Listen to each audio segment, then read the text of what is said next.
هی چطوری رفقا؟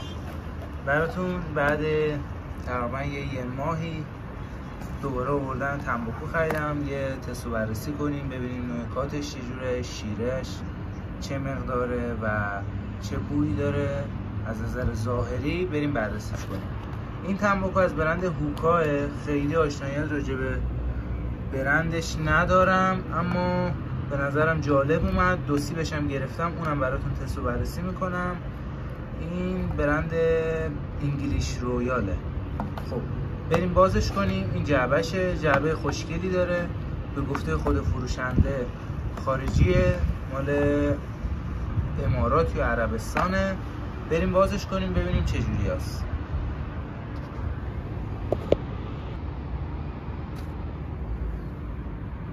خب رفقا این بسته بندیشه، هوکا پریمیوم معسل و این سری نوشتم داره.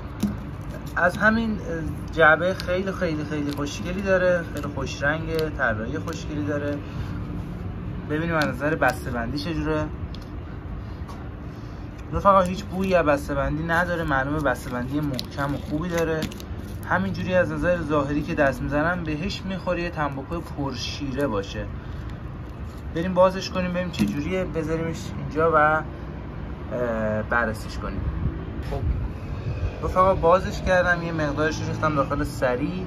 همینجوری که میبینید برعکس حالا اون جعبهش که خیلی نرم میومد، اما خیلی تنباکو یا میشه گفت یه جوری تنباکو شیره‌داری نیست. بخوام براتون زوم کنم میتونید ببینید تنباکو خیلی شیره‌داری نیست، یا یه جور خیلی شیره کمی داره. برشش بد نیست اما درشته، یه مقدار برش ریزی نداره، نه اونقدر ریز که زود بسوزه، نه اونقدر درشت، معمولیه، بد نیست. از نظر بو بخوام بهتون بگم، مثلا بوی خیلی خوبی داره، بوش خیلی خوبه. تنباکوش بوش عالیه. بخوام بگم بوی قالبش، اگه این طعمشو خواستی تهیه کنید، بوی قالبش بوی انبه است، طعم انبه قالبه، بوی انبه بیشتر میاد.